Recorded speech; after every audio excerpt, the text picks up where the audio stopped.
has three forces behind it. First is the idea of monopoly capital, that two people should be allowed to own the entire Indian wealth. So one element of the Chakravyuh is coming from the concentration of financial power. The second element, sir, मैं budget को explain कर रहा हूँ, sir. मैं आ रहा हूँ, वहीं आ रहा हूँ, sir. So one element is financial power. The second element is the institutions, the agencies, CBI, ED, Income Tax Department of this nation. And the third is the political executive. Speaker, sir, these three together are at the heart of the Chakravyuh. And they have devastated this country. Speaker, sir, my expectation was that this budget would weaken the power of this Chakravyuh. That this budget would help the farmers of this country, would help the youth of this country, would help the laborers, the small businesses of this country. But what I have seen is that this budget, the sole aim of this budget, iski jo niyat hai, it is to strengthen this framework, the framework of big business, monopoly business, the framework of a political monopoly that destroys the democratic structure, and finally the framework of what one can call the deep state or the agencies. And the result of this has been the first पहला काम इस चक्रव्यूह ने क्या किया, जो हिंदुस्तान को रोजगार देते हैं, स्मॉल एंड मीडियम बिजनेसेस हैं, जो करोड़ों युवाओं को रोजगार देते थे, उन पर इस चक्रव्यूह ने आक्रमण किया। कैसे किया? नोटबंदी, जीएसटी और टैक्स टेररिज्म।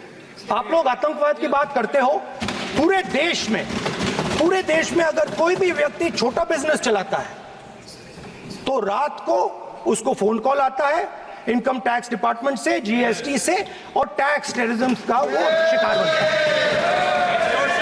है। इस टैक्स टेररिज्म को रोकने के लिए बजट में आपने कुछ नहीं किया है।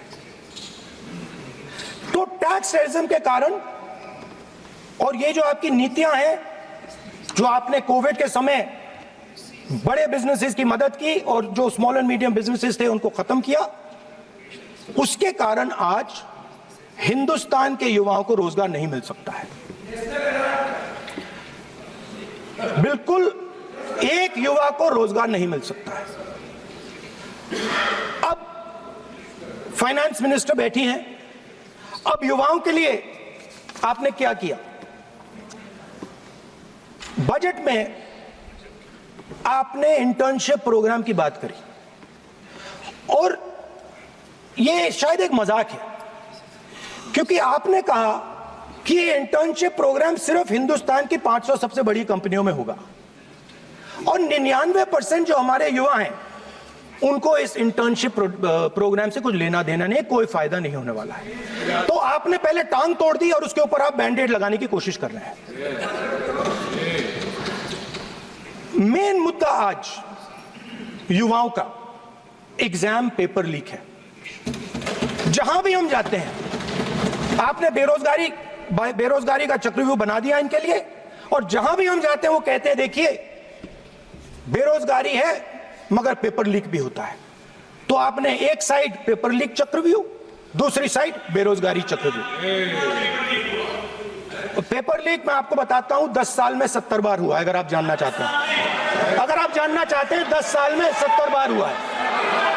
तो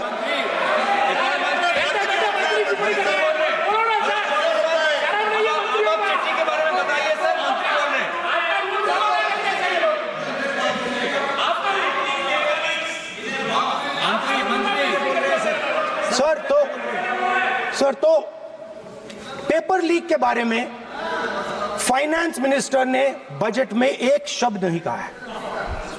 युवाओं के लिए पेपर लीक सबसे जरूरी मुद्दा है, उन्होंने एक शब्द नहीं कहा है पेपर लीक के बारे में। एक बार उन्होंने पेपर लीक नहीं कहा, और उल्टा जो एजुकेशन बजट में पैसा देना चाहिए था वो आपने 20 साल में सबसे कम पैसा दिया है। 2.5% of budget is gone to education. Sir दूसरी तरफ आपने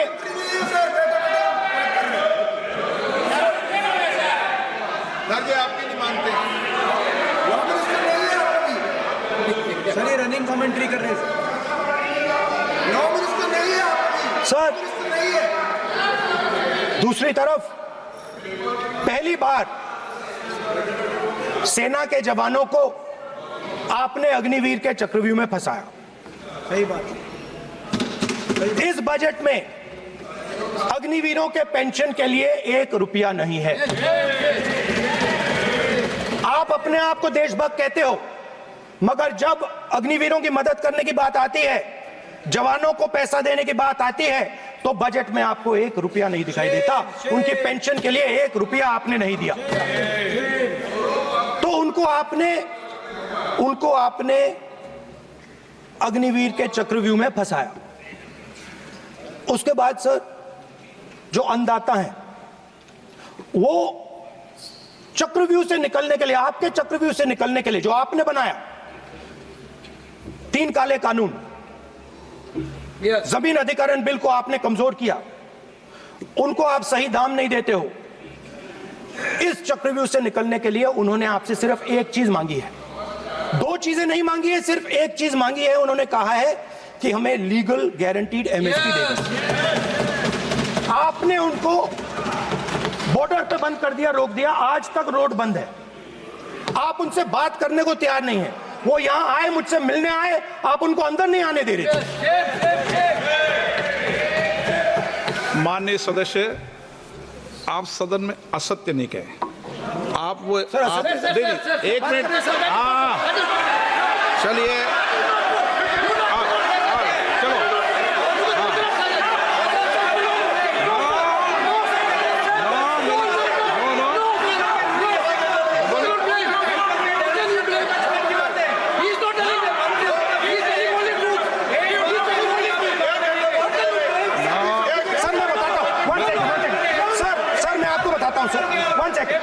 सर मैं आपको फैक्ट बताता हूं सर, जो मुझे एक सेकंड, हाँ बता। मैं आपको फैक्ट बताता हूं, फिर आप मुझे करेक्ट कर दीजिए।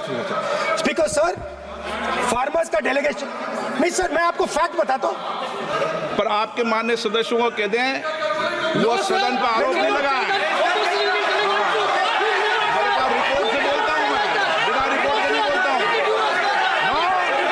बोलिए बोलिए, उनको बोलने दीजिए,